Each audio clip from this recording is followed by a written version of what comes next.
Well, guys, after the long-awaited anticipation, is this new Star Trek series everything we've been hoping for? Let's find out.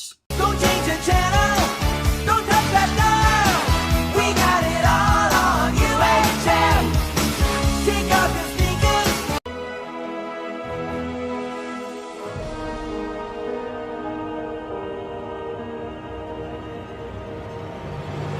Hey guys, it's Cameron for the series premiere of Star Trek Discovery, Season 1, Episode 1, The Vulcan Hello, and I was definitely very interested in this series, to say the least. I will tell you guys right off the bat that I am not that familiar with Star Trek, and I mean that in the sense where I have seen Star Trek before, but the only thing that I've been exposed to, before this series are the J.J. Abrams movies, which I all think are very well done. I think they're great movies in their own regard, and I think they're very well done.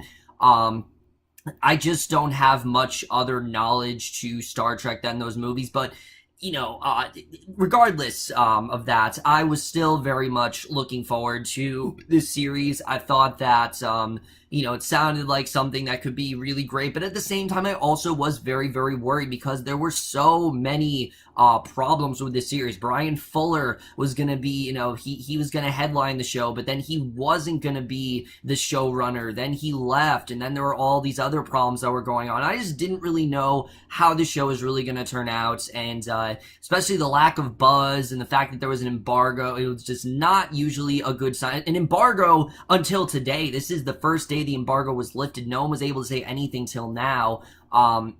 But after watching this first episode, I have to say, if this first episode is any indication of what the show is going to be, then this is definitely going to be one of the most promising shows of the fall, because I honestly loved this premiere. I thought this was very well done. This is already a series that is very confident. It knows what it's trying to be, and that's one of the reasons why I really did like this premiere as much as I did. But let's just jump into it right now, because I definitely do want to talk about it. By the way, guys, it's only a review for the first episode. My review for the second episode will probably be up tomorrow, but this is for the first episode. So we start off and we meet this character of Takuvma. Sorry if I'm pronouncing the names wrong, but he's preaching for a group of Klingons to remain Klingon and unify under the religious teaching of Kalis, and then states in English that they do in fact come in peace. So basically, we get the sense that they are kind of being taken away. They don't want to, people don't want to treat them as Klingon, but they want to remain as Klingon. I thought this was definitely a very good scene, but we then meet our main character, First Officer Michael Burnham and Captain Philippa Georgiou. They're actually on a desert planet. They're looking for a well, and there's a race on the brink of extinction from a storm, and the Starfleet is doing whatever they can to try to save them. So as the storm closes in,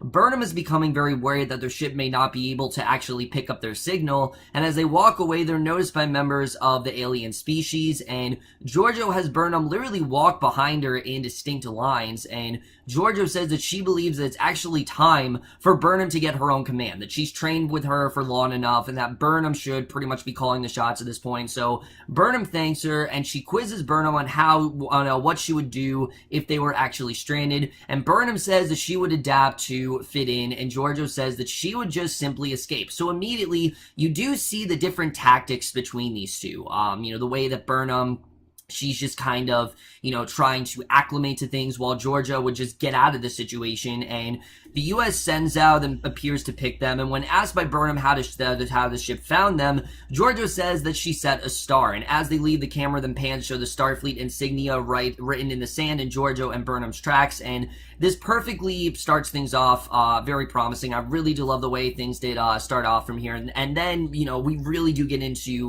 the Star Trek feel of this very quickly. Then get a little bit of exposition of what's really going on here, where we see the Earth year is 2256, and Burnham's first officer log tells us that the Shenzhou is actually investigating a relay that was damaged while orbiting a binary star. So Lieutenant Saru believes that the relay was not damaged by natural forces, that this definitely was a personal attack. This wasn't just like a storm or something like that. Burnham reports the finding to Georgiou, and they believe that someone's trying to get to Starfleet's attention, that that's really what's going on here. And immediately, we can tell that Burnham and Saru, they're clashing a lot. They really have very contentious relationship, and we definitely do see that here, but The Shenzhou then picks up some readings that it struggles to pinpoint the source of, and a sensory dead zone is blocking the ship's ability to bring up an image of the sources, and Burnham suggests that someone is lurking out there, that someone's trying to get to them, and Burnham suggests going outside to do a flyby to investigate the source for herself, and she dons an exosuit to go outside the ship. She disengages her magnetic boots and floats into space towards the source, using thrusters to move herself forward, and the Shenzhou then monitors Burnham from the bridge, but the scattering field actually affects their sensors, and she eventually comes to a shot, but she's actually lost contact with the Shenzhou, and she sees some kind of structure, and she records that the structure is actually very old,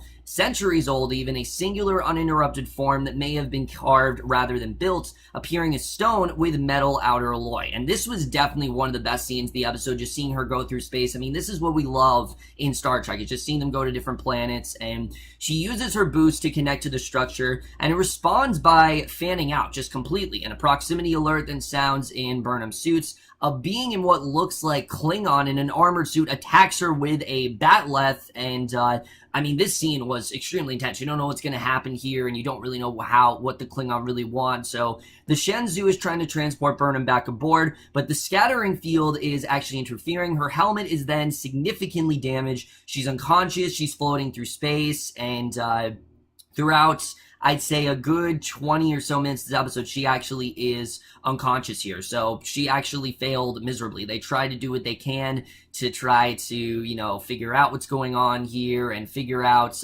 these findings, but it obviously isn't working. So we then witness to Kuvma. He's preaching over the dead body of the Klingons' torchbearer, who he says was murdered by the Federation, and he asks their ancestors to welcome Rejak into the Black Fleet, who fight with them as they fight their enemies. So it's clear that the Klingons, they're not looking for any sort of diplomatic approach. They are very rowdy. They definitely want to get their revenge, and they want to make sure that, you know, that they get their revenge for what really went down here, and we definitely do see that here. And I thought the Klingons in general were very compelling, and I'm really interested in seeing where, you know, we're really going to go with them throughout this series. So Burnham is at this point unconscious. She's recovering on the Shenzhou, and in a flashback, we see Burnham. She's taking a test at the Vulcan Learning Center, and she answers correctly until a question about a Klingon attack makes her emotional. And I love this scene because we see very quickly that the Klingons, they're not just this this internal force, this external force that, you know, is really going to cause harm to Starfleet, but not only that, you know, to the Shenzhou and everyone aboard it, but there also is a very personal reason for her wanting to go after them. And she answers correctly until a question about a Klingon attack, and Saruk then offers her guidance, telling her to rely on logic when ghosts from the past haunt her. So again, we don't know what this is all about, but clearly there's something about the Klingon that really did get to Burnham, and I think we're gonna find out what that is very soon. And I'm interested in getting into, you know, what really startled Burnham. What is it about the Klingon that really do disturb her? So she wakes up, and against the order of the ship's doctor, she goes to the bridge and is surprised that no one is concerned about the Klingons. For some reason, they just think the Klingons are fine. And Georgia reminds her that no one has seen a Klingon in 100 years, so they really have nothing to worry about. But as we know, that's not the case. The Klingons clearly are trying to revolt here. So Burnham convinces her, then realizes that she actually killed the Klingon, and Saru wants to retreat. He thinks that they should just get out of here because it's not a safe situation at all, and Burnham wants to target the Klingon structure to make them think that they will attack. They're not going to attack, but they just want to invoke fear into them, and a Klingon ship then decloaks in front of them, and this is when Burnham really starts to realize kind of the true stakes of what is really going on here. The Shenzhou then tries to communicate with the Klingon ship, and on board the Klingon vessel, Takuvma is calling on Rejak's brother to take over as torchbearer, and another Klingon, an albino named Vok, who claims to be of no family. He steps forward, he expresses faith in the light of Callus, and he burns his right hand in the flame to actually prove himself, and Takuvma says he sees himself in the outcast albino. He gives his own blade to Vok and names him torchbearer, that he should actually be the one. And again, we don't know like what the whole burning your right hand's all about, but Saru then tells Burnham that the ship is actually covered in a kind of symbolic armor where decaying Klingon bodies rest in coffins, and Saru suggests that they just withdraw, but Burnham says that that's no longer an option. They can't just get away from this. It's clear the Klingons are after them and they mean business. So Saru explains how his people evolved on a planet with binary food system, and they were prey and evolved to sense death, and he senses that it is coming now, that if they don't leave now, then they could really be entering dangerous ground here. So Georgiou confers with a Starfleet admiral. She's joined by Burnham, and Burnham suggests that there really is no option but battle here. She doesn't really think there's another way out of this because it's clear the Klingon want to attack, and they're not going to stop until they do attack here, and the admiral orders them to remain in place. They will be joined by the Europa and other ships soon, and they should be fine. So there's a bright light outside the shipbuilding, their optical sensors. A noise then pierces their ears, and the Shenzhou then manage to turn down the volume on the sound. Burnham then realizes it's a signal and that the Klingons may actually be calling for backup. So she leaves the bridge, begins a transmission to Sarek, and she tells him that she killed a Klingon and explains the current situation. And Sarek notes that it would be odd for them to be calling for backup since the Empire has actually been in disarray for a long time. So Sarek believes that there is a Klingon leader looking to instigate war to curry favor, and he very well believes that yes, they do want to start a war here, and that yes, they should definitely attack. And Burnham asks how Vulcans accomplish diplomatic relations with the Klingons, because I mean, it just seems like the Klingons are vicious. How could they ever have done things in this peaceful manner? You know, how could they have done that? And Sarek warns her that the tactic may not actually work for humans. It may only work for, you know, Klingons. So she suggests firing on the Klingons, that she doesn't really see another option here. They have to fire on the Klingons, and she explains that only through shows of violence, really, did the Vulcan manage to gain the respect of the Klingons and achieve peace. And Georgiou refuses to execute her proposition, and Burnham makes an outburst, and Georgiou pulls her into the ready room, realizing that she is very passionate about this. And again, we know that there's a personal reason for this as well. We don't know what it is at this point, but we can tell why she's so adamant on attacking the Klingons. So Georgiou then chastises Burnham for her eagerness to enter battle, and Burnham then remains passionate, but Georgiou's talking her down until Burnham literally knocks her out with a Vulcan death grip. So she's not going to let Georgiou get in her way here. She's calling the shots, and, you know, this is no longer her just taking orders from her. So Burnham returns to the bridge. She takes command. She lies and tells Saru and the others that Georgiou's on a call with the Admiral, and Burnham gives the order to fire on the Klingons, and right when it seems like they're about to attack, Georgiou arrives on the bridge. She stops her, even drawing her phaser, and the light then dims. They pick up warp signatures as more Klingon vessels arrive in the area, ready to attack, and that is the way this episode ends. Overall, guys, a lot to really talk about here. Like I said, really did enjoy what we got in this premiere, and there are a lot of things that really did help this premiere as a whole, but let's just get into it, starting off with the cast, which right from the gates, that is one of the things that definitely did intrigue me in this series. I mean, there's so many well-known actors and actresses here, and pretty much everyone did a really great job. Now, there are still some characters we were not introduced to yet, so I'm only going to talk about the ones that we met in this episode, because we only met, I think, 3 of the main characters in the show, but we're getting into it right now. Right off the bat, I think the absolute standout of the first episode, and probably of the series, is going to be Sonequa Martin Green as Michael Burnham. Always have loved this actor since The Walking Dead. You know, she was incredible in that, but I never really feel like Sasha really got her time to shine, really. I mean, maybe this previous season she did, but I always kind of felt like she was a character that was very much dead weight, and here we're really seeing Green's talent. I mean, Burnham is already such a compelling character, not just because of the fact that she does want to be in command and she doesn't take orders from anyone. She is very much in charge, but she also does have a very personal reason for going after the Klingons, and that's something I'm definitely interested in getting into. What is her personal reason here? Why is she so why is she so adamant about attacking them? That's something I think is something that's gonna be very interesting to get into. But she's also a very good, officer, and it really does seem like she's doing a good job of calling the shots here, but you can also tell that she very much wants to be in power, and she's tired of taking orders from Georgiou constantly, and I thought she definitely did a really great job here, and for me, she was absolutely the standout of this first episode. She really is amazing in this role. And then I know Michelle Yeoh, she's not going to be a series regular in the show, but she was fantastic as a character of Georgiou. I loved her dynamic with Burnham. You know, you definitely get this sort of mother-daughter relationship that they have, but also a very sort of antagonistic relationship because these two have very different ideals. You know, Giorgio is someone who's just, you know, willing to get out of there, while Burnham does want to stand idly by and acclimate to things. Giorgio wants to do things quickly, and it's clear that Burnham actually does want to attack, and I'm looking forward to seeing where that's going to go. Why is Giorgio turning on Burnham? Why does she not agree with what Burnham wants to do? I'm interested in seeing really what's going to happen there, because I think that definitely is going to be interesting. I don't know if Giorgio's going to survive throughout this next episode, because they did say she is a guest star, but of what we got from her, she was fantastic, and I really did love her performance here, and their relationship definitely is one of the most intriguing elements of this first episode for sure.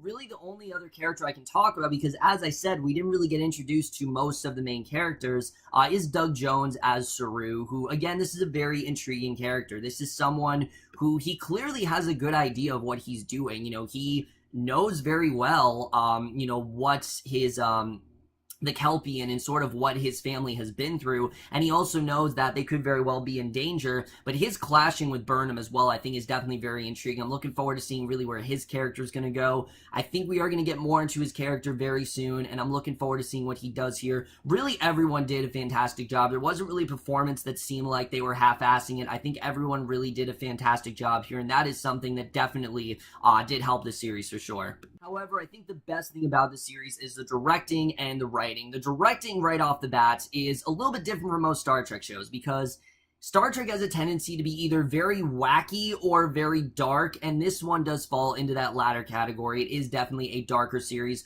but it also is a lot of fun, and it's not like completely dreary and completely devoid of humor. There was some good humor kind of thrown in there at points, and I did think they did a good job with that, but the tone in general, I think, is definitely very well established. It knows very well what it wants to be, and I thought that it handled things very well here. The writing as well, I thought, was especially strong, definitely, like I said, especially for Burnham's character, what they're trying to do with her, I thought was definitely very well done, and I really did love where they're going with her character. And as well, the Klingons are already very intriguing to me. The fact that they clearly want to outdo you know, everyone on the Shenzhou. They want to try to outdo them as much as they can, and I'm looking forward to seeing really what's going to end up happening there, because as far as I know, I don't think the Shenzhou is going to last for long, because the show's called Star Trek Discovery, not Star Trek Shenzhou, and I know Discovery is, in fact, the name of the ship, so how they get there, I think that's going to be very interesting. And the Klingons in general, I'm definitely very intrigued by. You can tell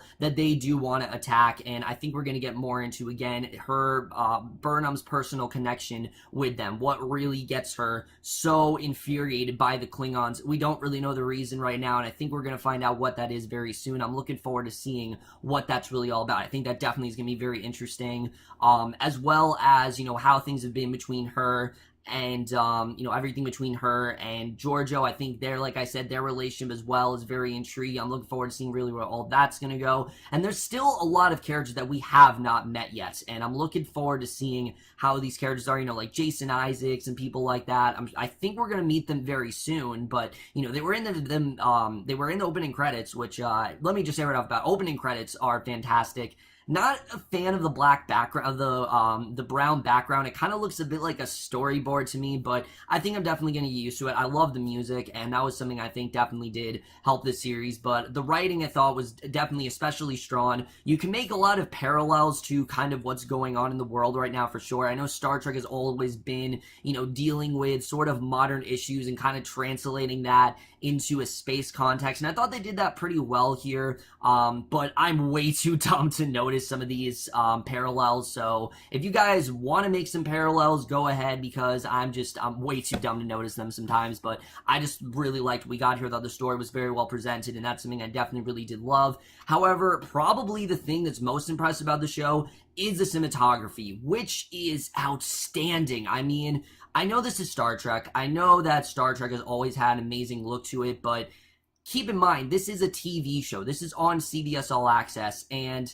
this cinematography looks better than some sci-fi movies I've seen. I'm serious. It really does. I mean, there's no lens flare here like J.J. Abrams, which I know a lot of people complain about that, but you can tell that CBS really spent a lot of their budget and poured their heart and soul into the series, and the cinematography, it's just gorgeous to look at. You know, when Burnham was on those planets, or even the first shot with them, just looking for, when they were looking for that well, I thought that scene in particular was very well shot. Just a lot of incredible cinematography here. The visuals are phenomenal to look at. The CGI as well is really good, especially for a first episode. It actually does look really good here, and I was definitely very impressed by that. So I thought the cinematography was also really great. And then the editing. I like that this show doesn't overstay its welcome. It was, a very, it was very well paced, 42 minutes. It really did fly by for me. I was definitely into it the whole time, and I definitely looking forward to seeing where the rest of the show is really going to go from here. Overall, guys, like I said, I definitely really did love this first episode. I thought it was definitely very well executed overall. Not really too much to say other than the fact that I thought this was just a very well done start. And I'm definitely going to give the first episode of Star Trek Discovery, Season 1, Episode 1,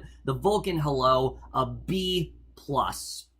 So over, guys, for this episode of Star Trek Discovery. Let me know what you guys thought of this episode overall. Left your thoughts in. I will be reviewing the second episode very soon. Not sure when. Probably tomorrow. But that's it for this video. Hope you guys enjoyed it. We'll see you guys in my next video, and I will see you guys for that. Okay, bye.